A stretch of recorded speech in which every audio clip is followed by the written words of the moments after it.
What I want to speak about today is time, not plasticity, but timing. Why? For last several years, it appears that timing is one of the most essential things. Yesterday, if you remember, uh, Konstantin talked about 1 hour of after some event. 1 hour, it's a critical time. And I will try to explain why it is so uh, important and why time is essential. And we'll start from synaptic plasticity. Every one of you knows what is synapse, what is presynaptic vesicles, but I won't stop on this. This is just a slides from internet that synaptic plasticity exists, and the main things are that there are some vesicles. Action potential comes in the presynapse, open calcium channels, and released vesicles. And due to the presence of these vesicles in the history of neuroscience, the first and very influential concept was that transmitters are released in quanta, because this is like one quanta of transmitters.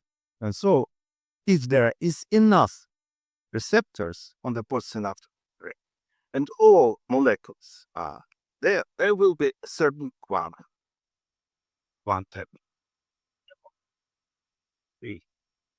Speak word. So, people start from 70s of last century. They started to uh, investigate this quantum release and found indeed, yes, there are, but not in whole choices. For instance, in our model object, it's terrestrial snakes.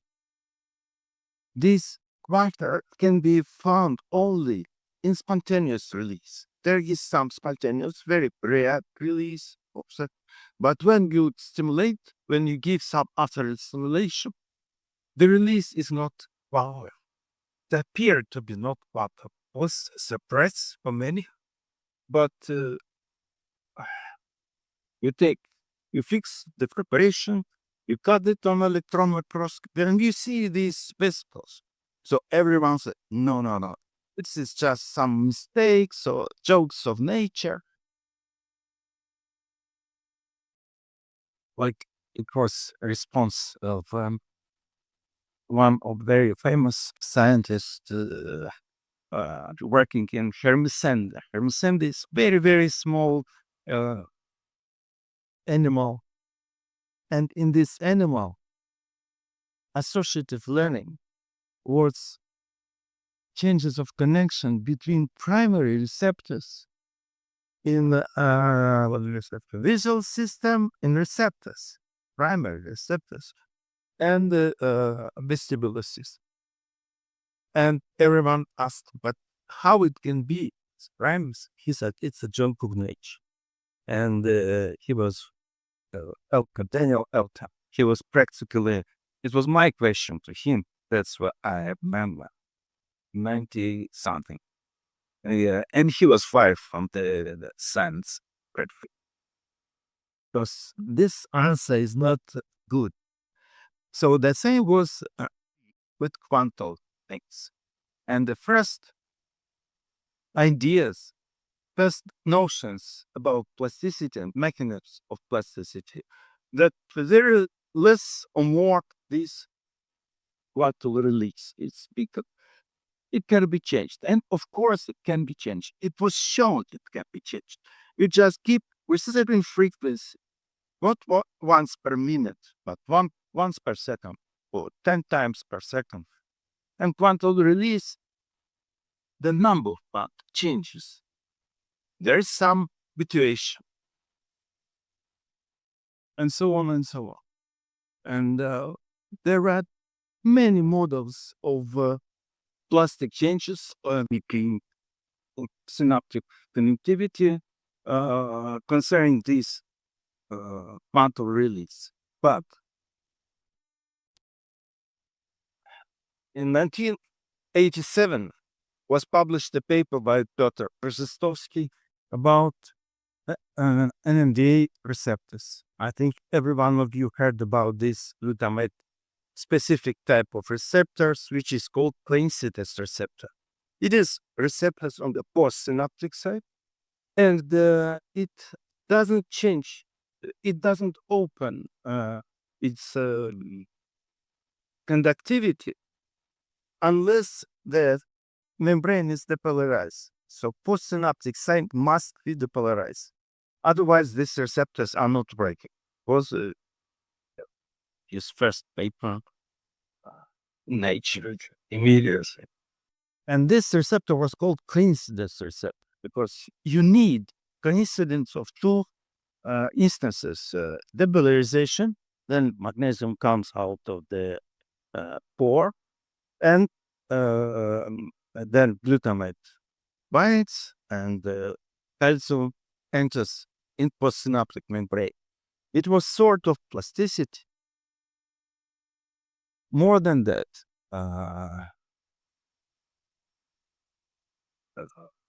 for me, critical experiments were that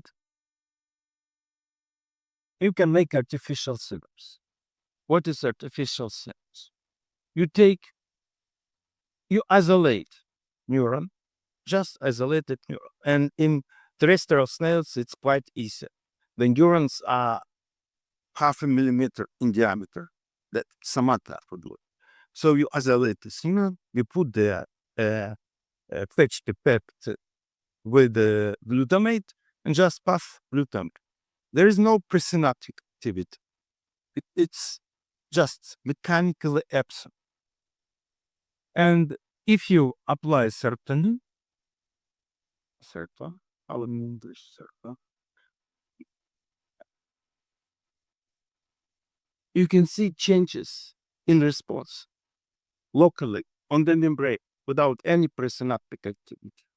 These experiments first were made by David Glanzman, and we repeated not knowing about his experiments, almost the same year, and also published in English. It proved that some long-term changes, because the changes over reception of this transmitter lasted for tens of minutes, and they depended on intracellular machinery and etc., etc. And then questions about postsynapse or presynaptic activity, they ended in fact now, but still you can find in all textbooks that presynaptic plasticity is very important and so on, and it is indeed so. Presynaptic plasticity can be changed.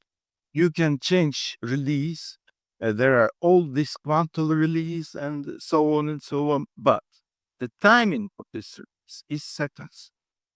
The timing of changes is minutes, not more.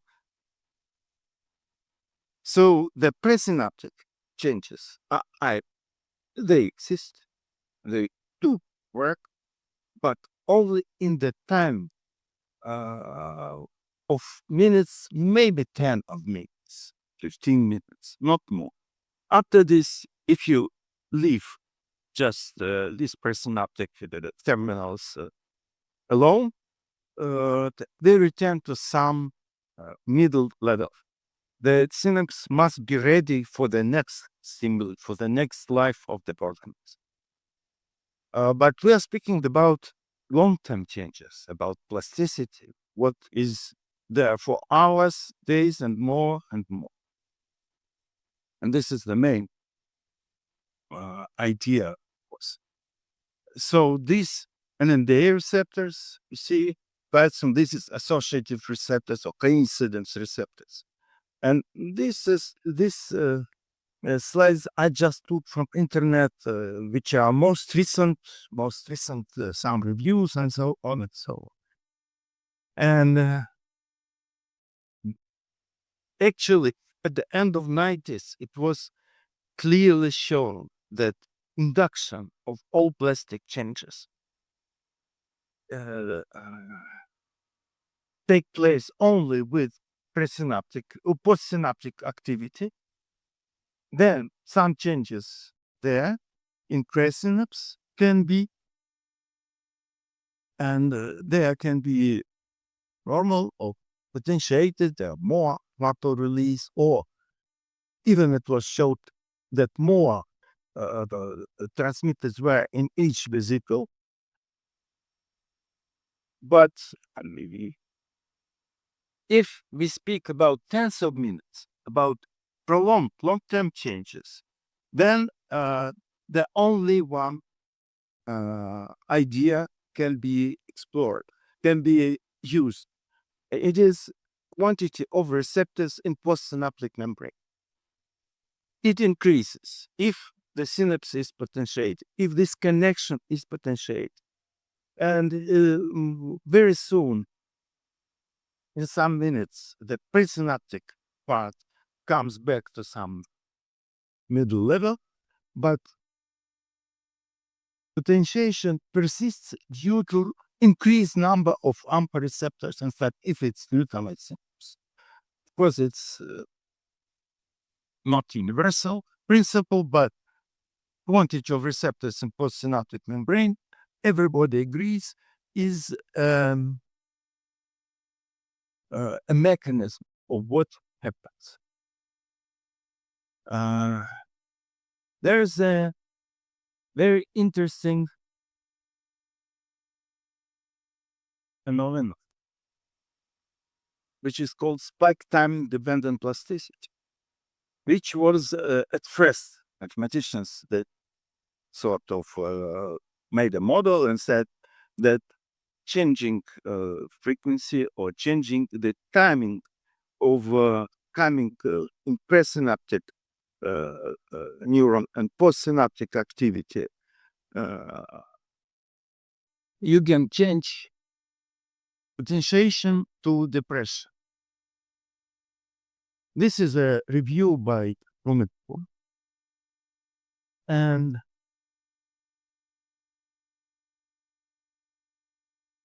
with all respect, I have to say that it is false. Uh, I will show very soon. But what shows STDP, spike timing dependent plasticity? That if presynaptic potential comes before spike in postsynaptic cell, the spike is in postsynaptic cell. Here comes only actually the spike in presynaptic cell, release, partial release. So smaller PSP spike. If in such succession, then you will have increase of amplitude of next PSP.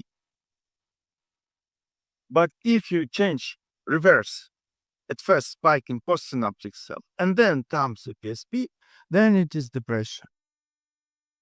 This particular example is from very strange retinotactile synapse. Who knows what is retinotactile synapse? Almost nobody. Because it's a very specific sensor system and so on and so on. In usual system, like cerebellum in cortex, it doesn't work so nice. I mean, such a nice depression. Usually, there is no depression. When you're best, there is no depression. And all the time, there were examples and papers who people published that no, this doesn't work. From where came this idea that preceding one input to postsynaptics? They came from behavioral experience, from Pavlov. Signal meaning of stimulus. If you give a bell and then keep food, then the bell signals that there will be food, right? Everyone knows. It's school. From high school, you all of you know this. But I bet that many of you do not know that it's wrong. That it's not the case how it happens even in behavior. I mean that yes, if you train the animal like this, you take trained animal, put it in a special this device for recording quantity of saline. Saline, yeah. And if you give the bell, it will give saline and start to look for food. But do you know what will happen? And these are experiments from 20s, last century. If you take this trained animal, put in this special device, and give it food, and the animal is hungry. In all these experiments, the animals are hungry. So it's my question to students: what will happen? Hungry animal given food, but it is straight. The bell precedes. So what will happen? Will it eat or not? And wait for the. Why? What do you mean by permission? I want to know what is permission. Okay. And it's very strange. Of course, all people expected that, yes, the animal would eat because it's hungry. But no, the animal do not. It whines, it looks at the experimenter, and it makes everything but do not eat. Because indeed, it waits for the bell. But the bell was before. So when you change, you reverse this situation, give food first, there also is connection. It doesn't depend on the what was first when you trigger. Uh, these experiments were made. They were made by Sertan from our institute. Specific, he described them many times, and this was shown in all animals that all connections between two stimuli they form together. They form simultaneous from this to the, and from this to this also. They're called well, two-way connections. Indeed, there are situations when this order of coming of two stimuli is very important. It is when the reinforcing event is very strong. For instance, it's 200 volts for the dog. For the dog, they use 200 volts. And then, yes, if you give 200 volts, it never asks for food, that animal, or never asks for nothing. So what is important is strength of each stimulus. But if the strength is more or less similar in the same range, then the order doesn't matter. And the same, in fact, was shown for STDP. This is behavioral. That's right. This is the paper, very recent, 22. And this paper showed exactly what I'm telling about, that 3 days after STDP, it is made in special conditions, I would say. But nevertheless, doesn't matter which order is. You have only potentiation. Before or after doesn't matter. In the same preparation, if you test immediately after the same preparation, the same neurons, these are the same. These are 20 minutes after SDP. But then they waited for 3 days and the same connection because it is uh, made in preparation where neurons were marked with neurogenetics. One of them were red, some of green, some of them green. They were control experiments, very nice picture, not usual. It was it was made in slices of the brain, and to maintain slices of the brain for many days, it is a big problem. But they managed to do it, and what they showed it is that this SDB doesn't persist. There are some changes, but they do not persist in normal synapse. So what is essential is contingency in time, just in time. Doesn't matter what stimulus precedes, which is first. And it was shown in many cases, but not in such clear situation. Here is just absolutely clear situation, the same neurons and so on. And so optogenetical stimulation it is also essential because electrical stimulation, you never know what you stimulate if it's an extracellular stimulation. But it's still for the shorter time, it goes out to matters. Yes, yes. But it doesn't persist. It's not for a long time. It's some, I don't know what's more, maybe ionic changes, whatever. But what persists for a long time, and we call it FTP, long term. It's quite another things. So there are many, still there are reviews some 10 years ago about presynaptic activity, presynaptic mechanisms. And there are many presynaptic mechanisms. But usually people, when they speak about presynaptic plasticity, they do not speak more than 10-20 minutes.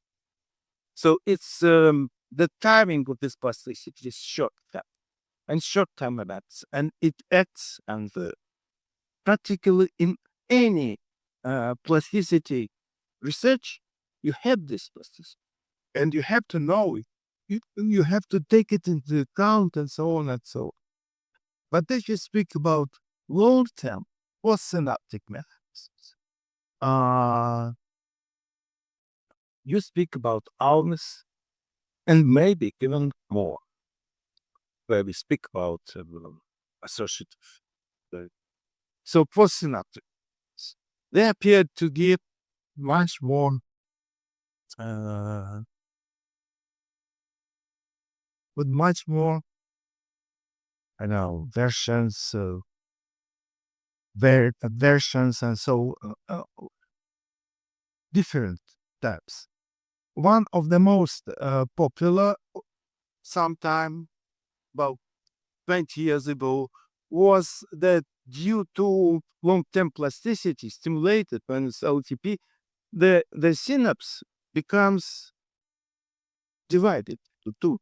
And in fact, at the same place, there are like two postsynaptic densities. It is the same, one synapse, like because very close to the synapse. It's derived, it's a derivative of this synapse. But you receive twice as many receptors in postsynaptic membrane, and this is one of the most popular and understandable, mechanistically understandable mechanism of long-term plasticity.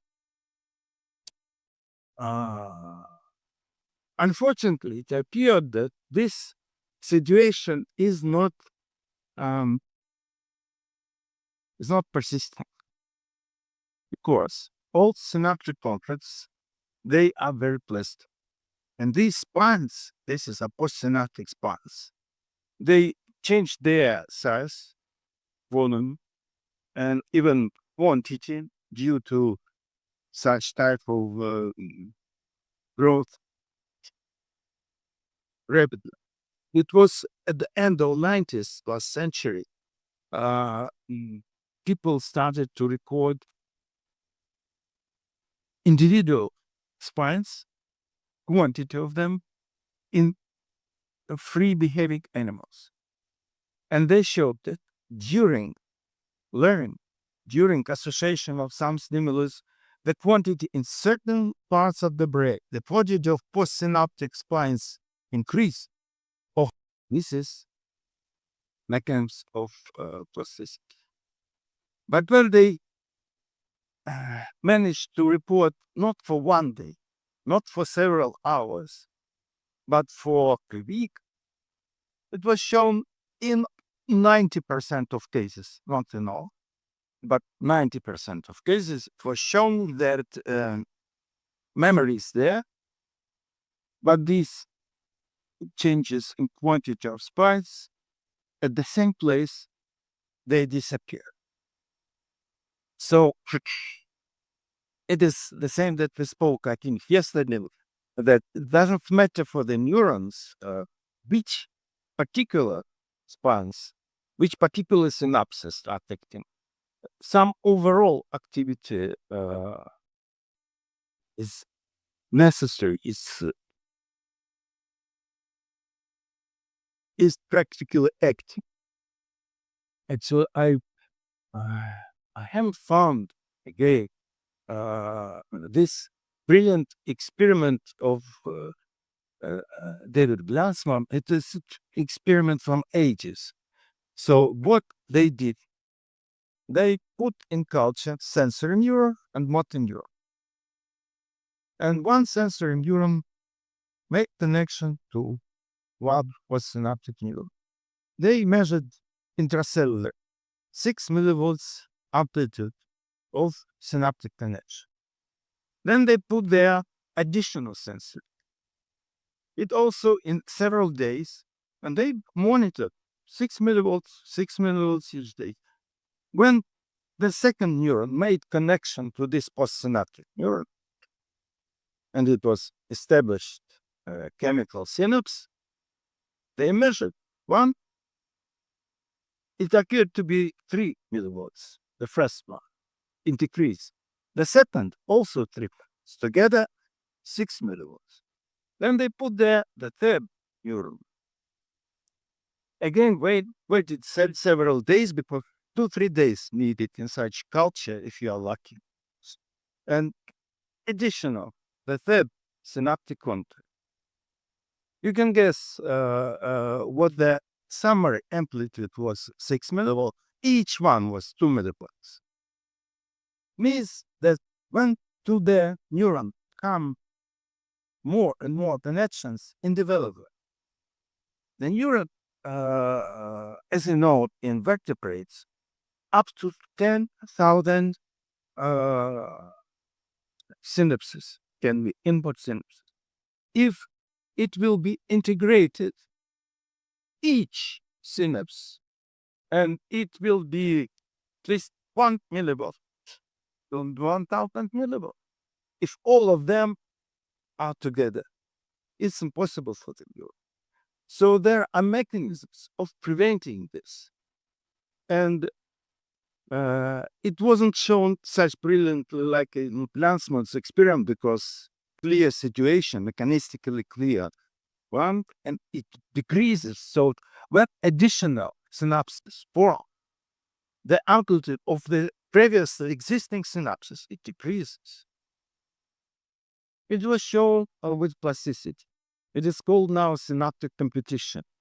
If some synapses are potentiated, the synapses, nearby synapses, they are depotentiated. So because the neuron cannot be overexcited. Overexcitation means that means too much calcium, and calcium kills the cell. It's actually like calcium. Every one of you knows that calcium is a good messenger. It's necessary. Without calcium, there is no plasticity and so on. But there are many, many papers that calcium dash cellular death. It's killing the cells if too much calcium. And there are many mechanisms preventing existence of free calcium in the cell. So the same happens with synaptic plasticity. but still it exists. And in any case, changes in synaptic effectivity, they are related to long-term changes in behavior, to memory.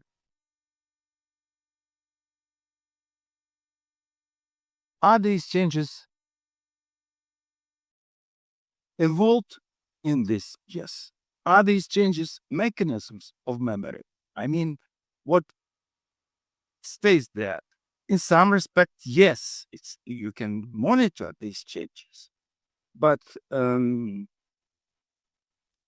is it what it is change or not? Well, I don't know how to formulate this. Maybe uh,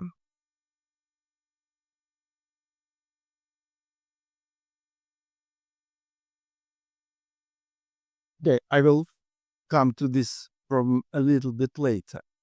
So, how the synapse is shown now? Of course, there are a lot of glial perisynaptic astrocyte process. I like this scheme because it shows indeed that uh, astrocytes, they are sort of endless. It's not some small thing. It's everywhere around the synaptic zone. And there is neuromodulator after. Without neuromodulators, and neuromodulators, it is mono and it's dopamine, and so on and so on. Without them, no long-term changes in synaptic effectivity occur. They are needed for any instance of plasticity, of long-term plasticity, maybe except STDP. Now time, plasticity and time. So I like this slide. It's again from some very strange review in advanced materials. It's a nice journal, but the authors, I don't know them, these authors. But they analyze the literature and what they show. That there are millisecond changes, mostly presynaptic, postsynaptic. There are seconds, and another mechanisms are active. There are minutes, and they show kinases. And now kinases, they send some signals to the nucleus. There appears messenger RNA. You see, synapse become, in fact, they become not bigger like this, but the quantity of postsynaptic receptors increases. And if you speak about hours and more, there must be some changes in neurogenetics. So not in genome, but in neurogenetical control, in fact, in epigenetics. There are more, uh, much more receptors in some synapses, but presynaptic part is practically the same. And I like this scheme, and they give it without any explanation. It's published in 24, 25, something like this early. So we come to the conclusion that synaptic puppets, the changes of effectivity, they are related with plasticity, with long-term plasticity. But how they can maintain this? Because, as you know, all proteins, they exist days, 2, 3 days, then proteins are metabolized. There are homeostatic mechanisms which return the synapse, neural, some middle from some from runaway situation. Uh, People, you know that something, if it's repeated, very soon, if added, you come to zero or to maximum. So it's runaway situation, and synapses must be in this situation. If only the Hebs rule will be maintained, might be used, uh, then it will be all synapses. Some of them will be maximal amplitude, some of them zero. Uh, yes, again, a scheme. which includes astrocytes and includes monoaminergic inputs, which trigger some changes which are necessary for long-term plasticity.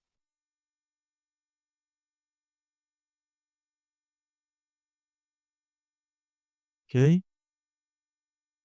In fact, for today, it is shown only in one case that some protein kinase, some kinase, is absolutely necessary, specifically necessary for long-term changes in the synapse. And this protein kinase is PKM zeta, protein kinase M zeta, which is absolutely not usual. First, it is synthesized not in the nucleus. This protein kinase M zeta is synthesized exactly at the place of plasticity in synapse. And only the mRNA comes to the synapse. And this mRNA contains, it is translationally repressed. So there is some translational block. I will stop on this too much because it is sort of shown. It's one of the mechanisms, but it shows how the changes in the synapse can last practically forever. And it's very unusual situation because if quantity of some kinase, some enzyme, protein, which come to the synapse is changed for usual protein or kinase, there are changes in plasticity, in synaptic contact. Okay, but what happens hours later? If the transport from the nucleus is not enough, these changes come to some, again, middle situation. They will return. There is no way, no means to get more of these kinases or receptors and so on. With protein kinase M zeta, it's then single for now. It's again, it's a family of kinases. It's not one kinase. For this family, it is shown that first, they control the trafficking of AMPA receptors and postsynapse. So, in fact, they control the amplitude of postsynaptic. They control the effectivity of these signals. But how they can maintain, for instance, if quantity of this kinase due to some plastic changes, input entrance of calcium and changes in many postsynaptic activity, it changes, for instance, from 100 molecules to 500. You have somehow to maintain. And this molecule have such a peculiar ability that via a special system of proteins, which are called system of pink proteins, don't know exactly what it is, they release translation block.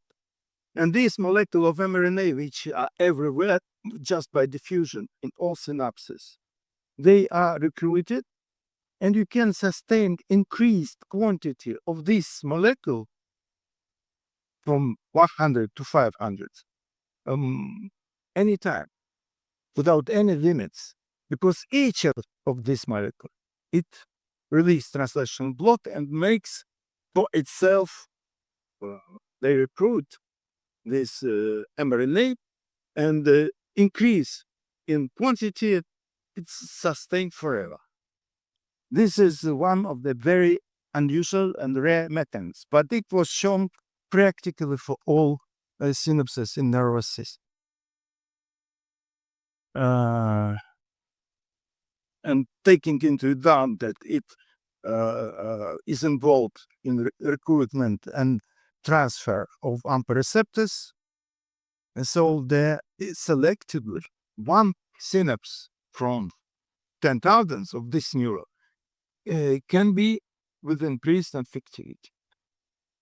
That's fine.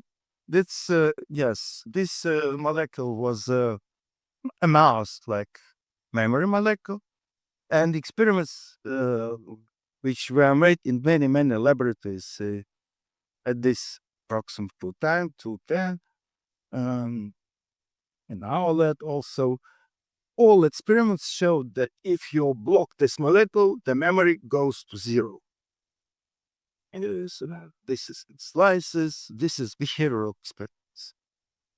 3 months after training, and training shows that you have aversion index like this is condition test aversion in rats, I think.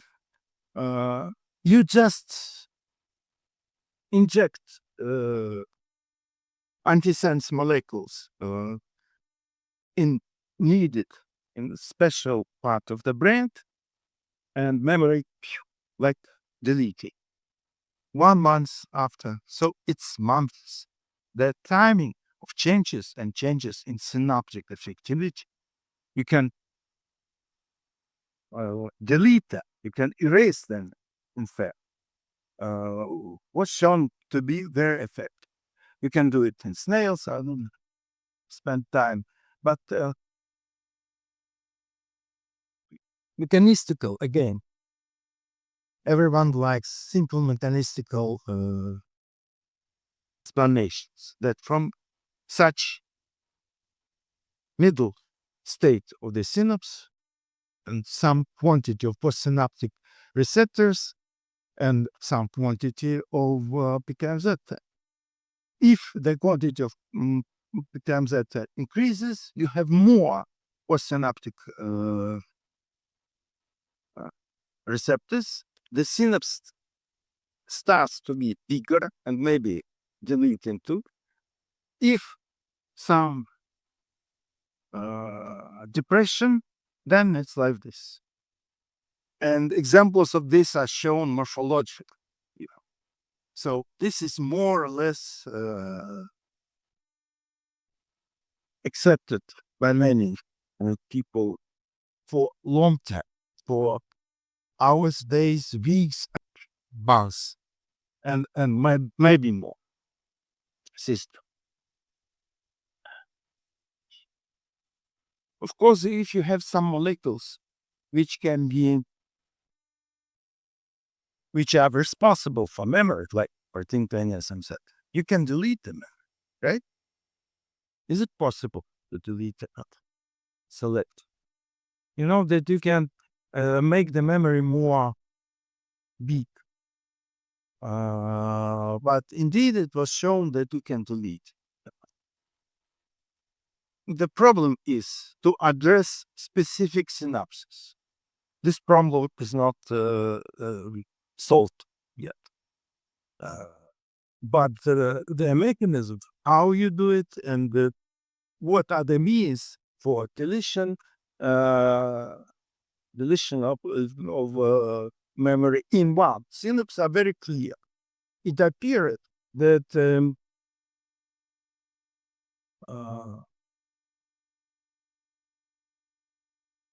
nitric oxide synthase, which synthesizes nitric oxide, this is very small molecule, and or very small molecule, it is free radical.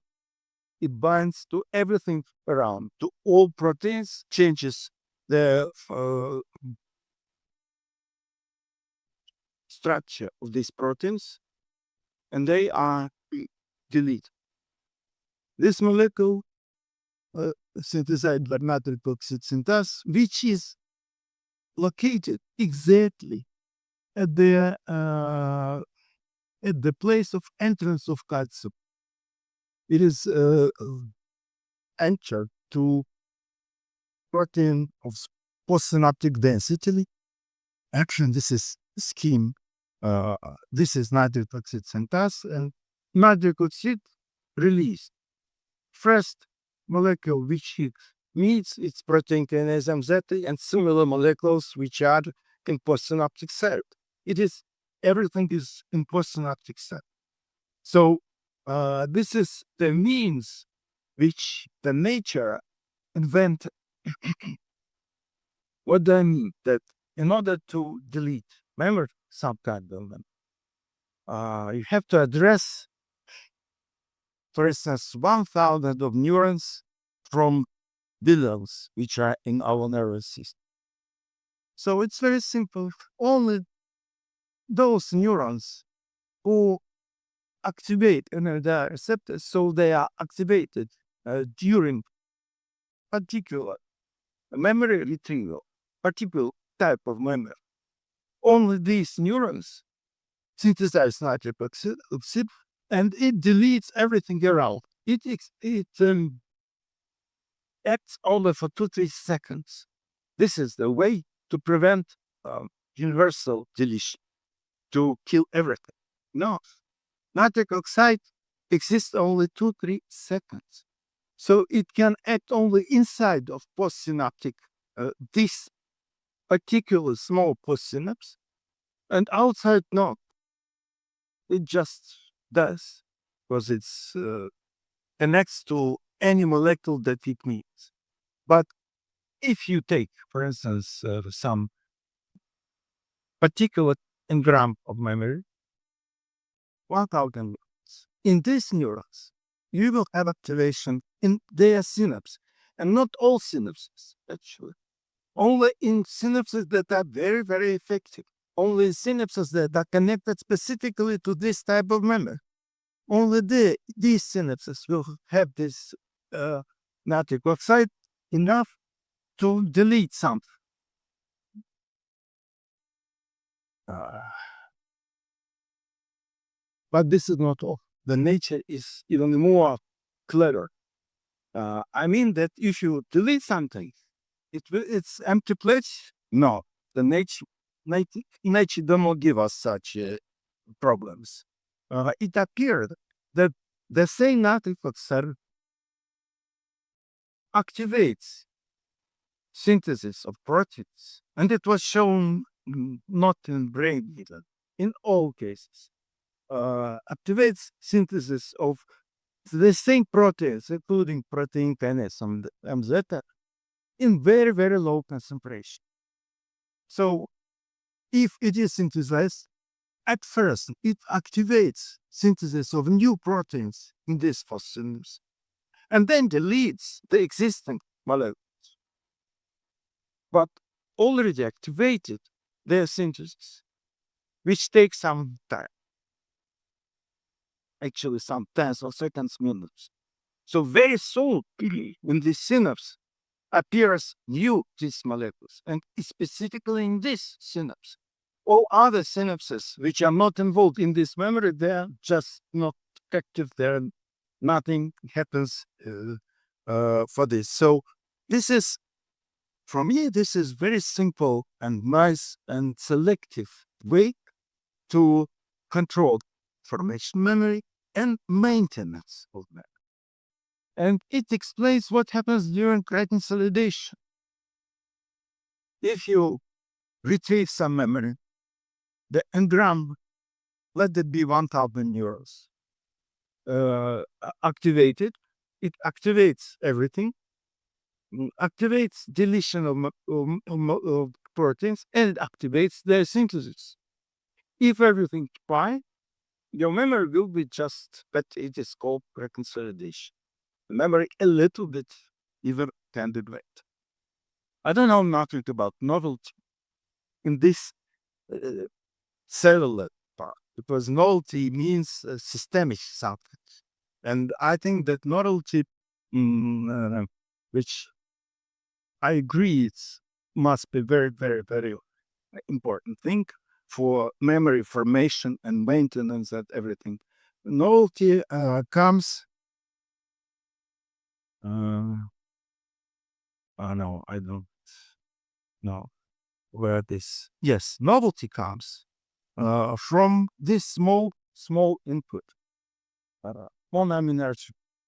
Because what is doing, why on all recent last years schemes of synaptic plasticity there is monoaminergic or neuromodulator, whatever thing, because it is clearly shown that it activates GQ or GI, some G, how it's called in English, G-coupled protein system, which goes to intracellular depot intracellular stores of calcium and releases calcium, but not calcium through the membrane, but from intracellular stores. And it appeared that this calcium from intracellular stores, it's one of the main uh, requisites of it is necessary for activation some intercellular mechanisms, including activation of nucleus, including action of transcription factors on the genome and so on and so on. And this input is present here, for instance. This is very old. It's about 15 years of this slide. And again, not mine. It's from Daniel Glassman, I think. David Glassman. Because it's necessary. If you do not have monoamines in the system, no long-term changes occur. It is just shown uh, without any, not any, but too much explanation. So now we are coming to most interest, and it have relation to time. It is glia and neurons. This is our paper published about 2-3 years ago, in which on brain slices, this is hippocampal slice, we report summary potential from CA1 neurons, stimulate the synaptic inputs from CA3 neurons, and so on and so on. What we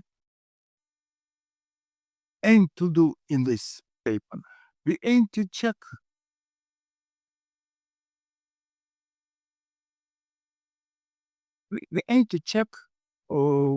what is the role of glia. Well, I will tell you a little bit later. But specifically, in each of these animals, in glial cells, were expressed optogenetic clusters. So either it was channel dapsin usual, or either it was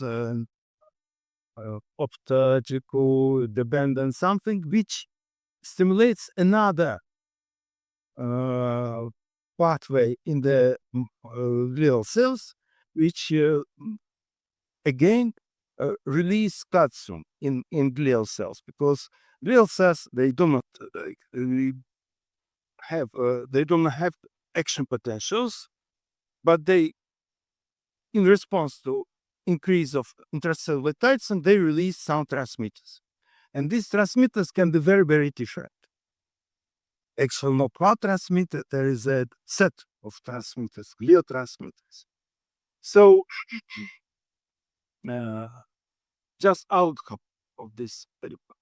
So in the case when we stimulated blood cells around neurons, which we report now, summary activity of this, if it is channel rhodopsin, which is in membrane, and calcium comes through the membrane.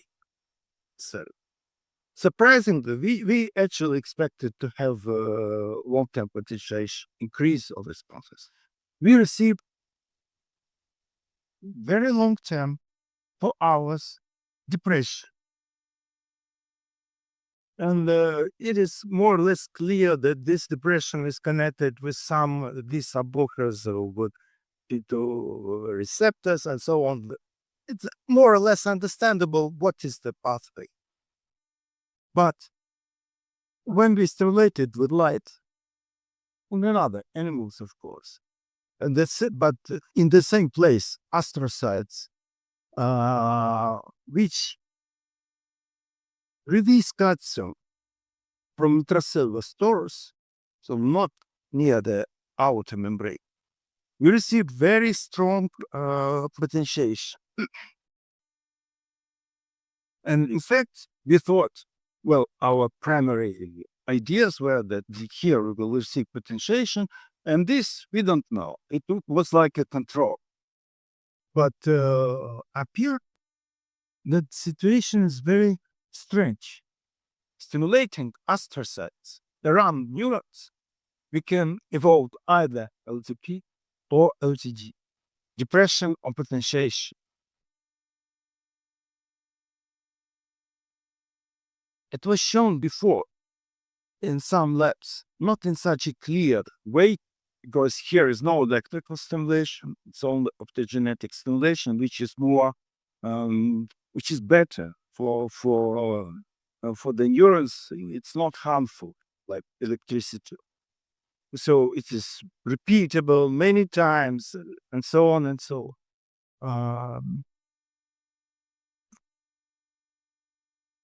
It means that astrocytes around neurons, they can regulate their, they can control their behavior, their plasticity. And it's very unusual because usually what people think about glial cells, that glial cells are metabolic additions. So the neuron releases something and it metabolizes all this, gives sometimes something, some, for again, for metabolism, some substances like, for instance, cholesterol. Who cares about cholesterol? Said young ladies. Nobody. Uh, but these experiments, they show that um,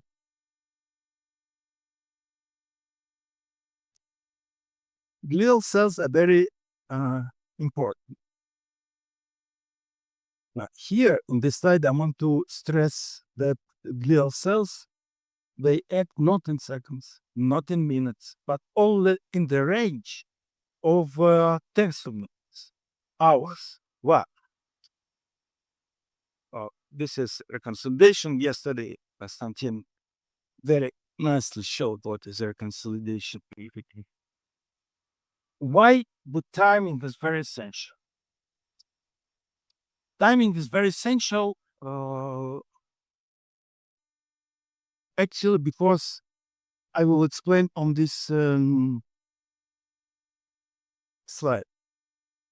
This experiments on very tiny animal, Limna stagnalis, but the laboratory which is doing this for 40 years, they know everything, and they control associative learning each 10 seconds.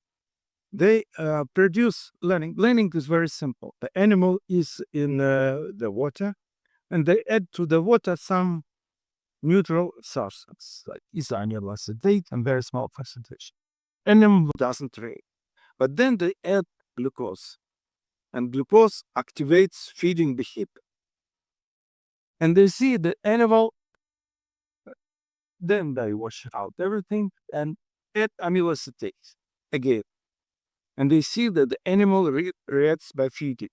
It starts to look for food and by feeding range. It means that it associated this substance with this chemical in the water. It's chemical sensitivity and so on.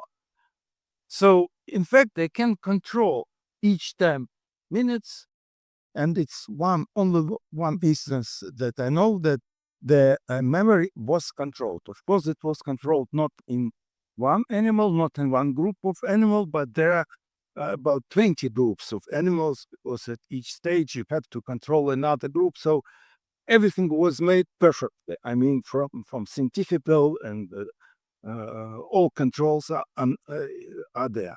But what they show, and it's a principal thing, this is one of the most important that I know. The nerve is short-term memory. Yes, after learning, they wait and then test. Test 30 minutes after trial. Yes, there is increase of response. They start to eat to this camp. But if they check each 10 minutes, they see that about 30, 40 minutes, there is zero response, no memory at all. And actually, many laboratories, such periods were shown. But people tried not to speak about it because it's not explainable. If memory is there, it's short-term memory. Where it is, the animal says, "No, I don't remember." Then no additional memory, no additional training. It appears again. They found even two such in this animal. They found two timing at 2 hours. It can be different in different animals, different timing of application of substances and so on. But anyway, there is a period of time when memory is absent. From the point of view of synapses of neurons, how it can be is absolutely impossible, but it exists. It means that changes in synapses disappear and then appear again. Someone is controlling, someone is percolating it. How it can be, just in principle, it's not understandable. And long-term memory appears only about 3-4 hours and then persists for a long period.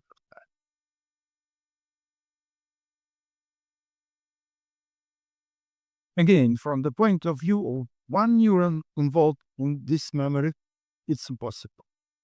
But it happens. How it can? It means that there are some regulators outside the you who make conditions so that there are increased synaptic effective, decreased synaptic effective, then it appears again.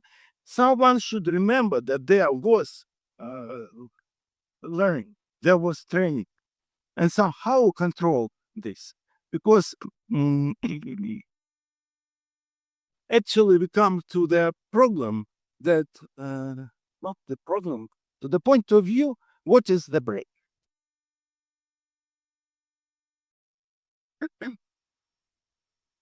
And every one of us thinks the nervous system is the brain, and we are wrong. The brain is not only neurons and nervous systems.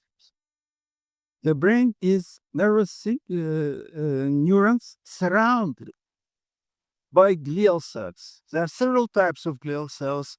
It doesn't matter how. This is the map of Istanbul. This is the map of Chicago. And there is a British scientist, Andrew Cole, who published a book, The Root of Thought. And he says that the brain cell that will help us sharpen our wits, heal injury, and treat brain disease. And these brain cells is glial cells. And he suggests, and I agree with him, that if you look from the airplane on the night map, we see a lot of some places where live inhabitants, normal people, and they do not, they themselves, if they need something, they order via routes. They order some information, food, whatever. But the main inhabitants are living here. They are not walking, they can walk, but not far.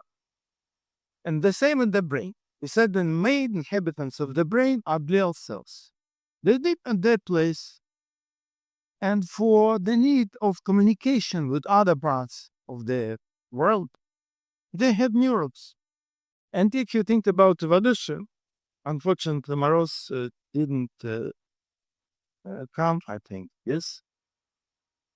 He's making a lecture on his map. So if he will come, he's announced to make a lecture on pelican. We'll see. It is now absolutely evident that in evolution, at least 7 times independently was evolved nervous system because the inhabitants had their needs. They need to transport information, to receive something, some food, some woods, whatever. And pieces appeared nervous system. very similar to all these independently the independently generated nervous system. Of course, glutamate receptors, for instance, like NMDA receptors, it's very tricky thing. And if appeared once in the evolution, it persists.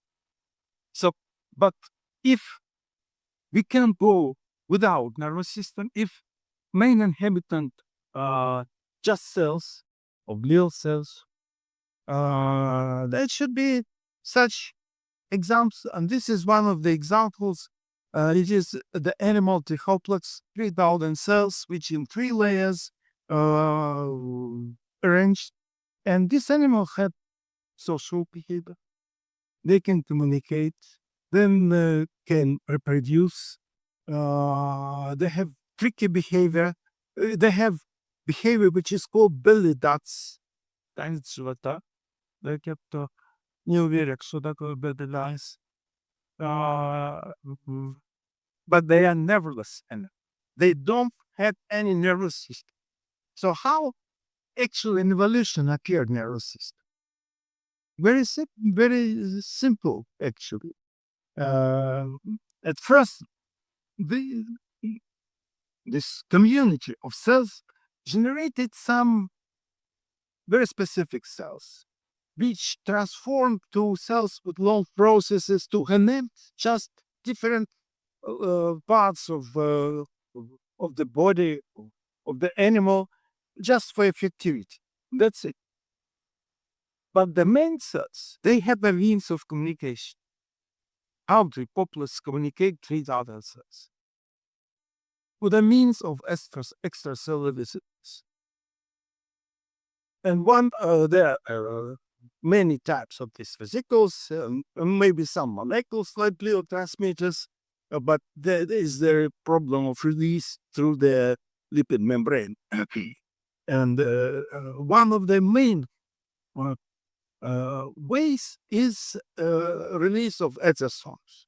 It was counted that in each 1 cubic centimeter or millimeter, I don't remember, of our blood, there are 2 billions, billions, 2 billions of exosomes in each part. And these exosomes, the means of communication, not between blood cells, but between other cells of the organ, they send it. Actually, this picture, which I like very much, it's a cartoon. It is exosome. Exosome is very complicated thing. It is organelle, very specific. It has many proteins, different proteins. It has phospholipid membrane a little bit. It is like small cell, but inside it have practically RNA, DNA. So it can send genetic information to other cells, and of course some proteins. Yeah, this is how it's released. Now it's a whole story. And if you think that nervous cells do not have exosomes, you are wrong again. Nervous cells release exosomes, like all other cells. From the also cells, evolutionary they develop. Organizuje. Now it's a small cartoon. Yes, these are exosome bodies. Not exosome. How they called? How this called? Multivesicular bodies. Multivesicular bodies. So we marked exosomes with a special construct, so they are red when they are inside the cell. When they're outside, they are green. So it's just to show that exosomes are active inside each cell, and neurons also, and glial. And they are released, they are actively released. It's active release, it's active communication of cells without nervous system. And how look these glial cells astrocytes particular in reality. If you think they look like this, so this is astrocyte, this is synapse. This is absolutely wrong. You should really remember it. Real size of astrocytes is about 50 microns. You know the diameter of seventh body of giant pyramid is 15 microns. Actually, cell body, this is hippocampal pyramids, and this is 15 microns. This is 50 microns. Each, and this is one astrocyte level. A novel type of labeling, but it shows real size because each astrocytes have very, very small, much less than 1 micron in diameter processes. And when you fix the tissue, they just shrink. You cannot see them. That's why they were not seen before. This is a neighboring astrocyte. Each of these astrocytes, it controls about 60, 80,000 sinuses. It can control several cells. And these are the main inhabitants. This previous was not our, this is our, from our lab. This is astrocyte. This is conventional labeling, red one. That's why they're called astrocytes. It is on the main processes. And this is the whole neighboring astrocyte. So each astrocyte is very important, and not only they control spatially, but they release at least half of all necessary microrelays which are necessary for learning and long-term memory. So how happens some learning? There comes some stimuli, neurons react, there's some presynaptic release, changes, but that comes a necessity to change the situation forever. It cannot be done only with synapses. With synapses, we like effective synapses go to proteins go to synapses, they change their effectivity, but it will not last forever. To last forever, the pathway from the body or from the place of synthesis of new proteins in needed quantity must be changed. It means that we need to change the expression of genes, producing these proteins which are necessary for increased effectivity of synapses. Then it will be forever. And for each neuron must have a somehow a means for decision. I'm changing my place in the whole nervous net because I will send much more proteins.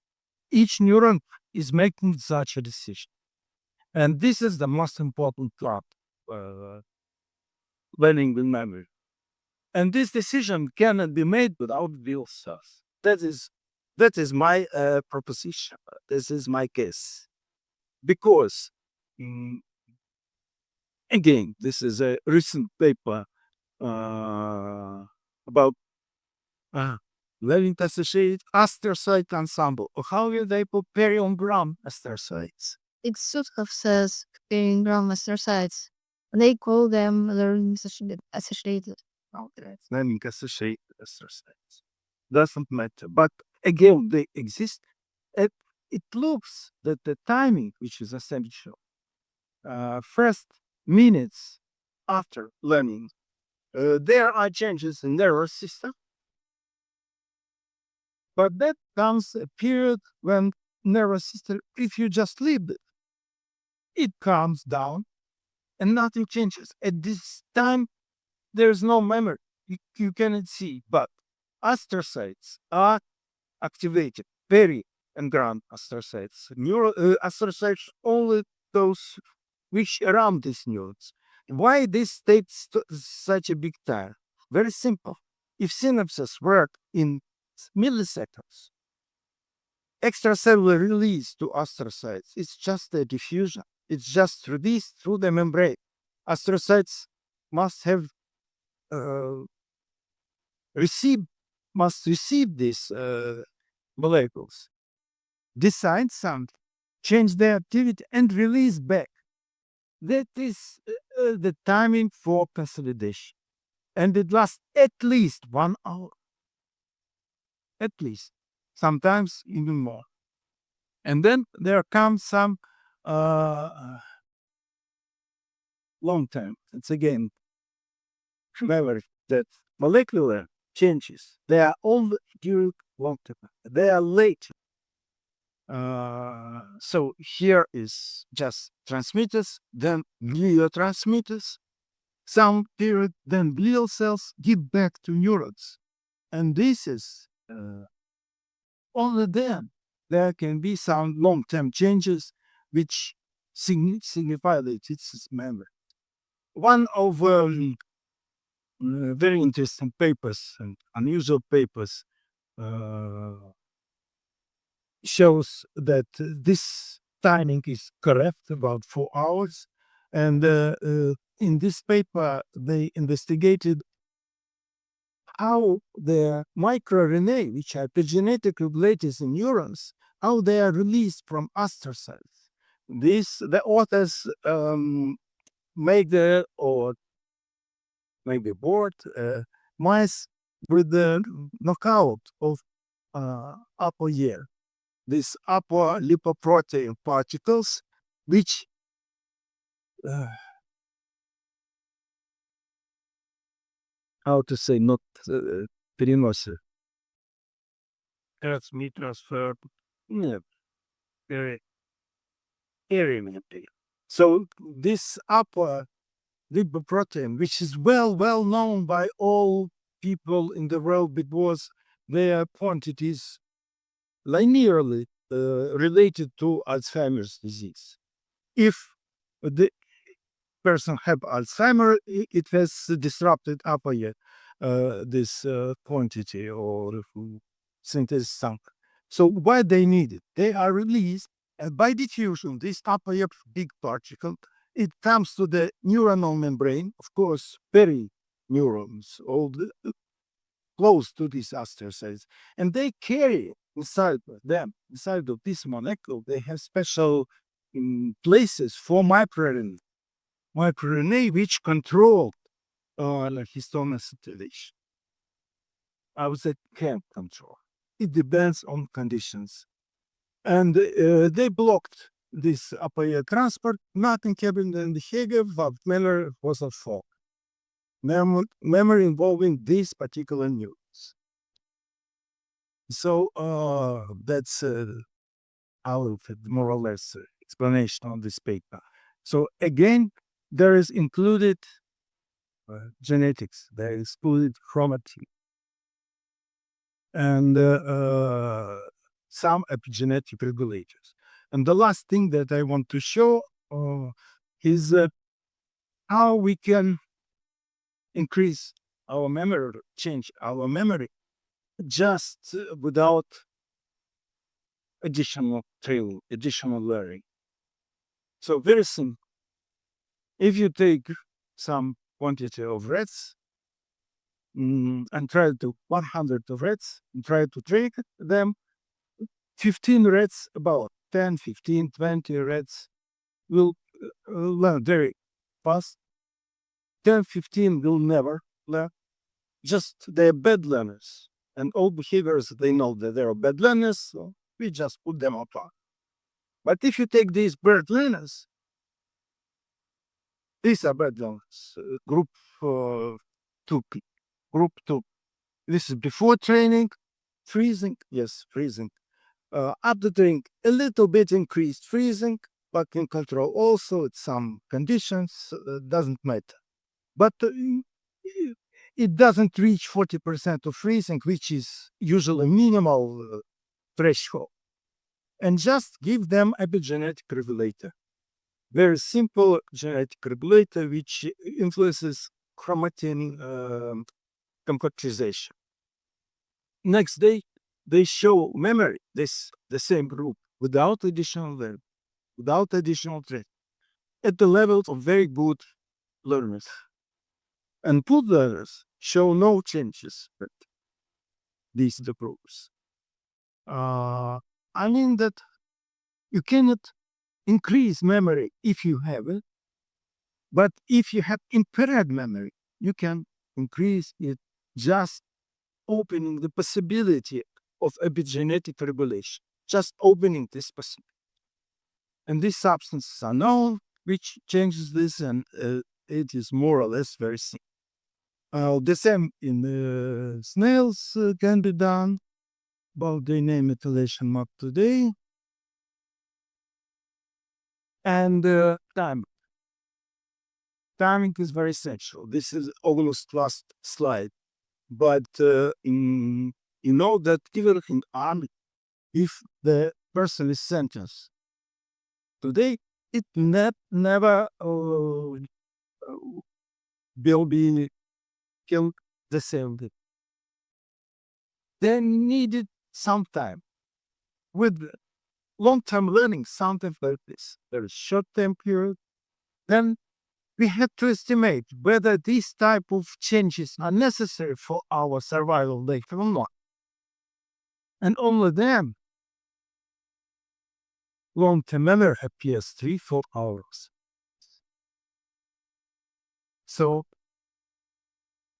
and at this timing, the main activity is not in neural cells. Neural cells are not active during consolidation. Practically, glial cells are active. That's all that I want to say today. Thank you.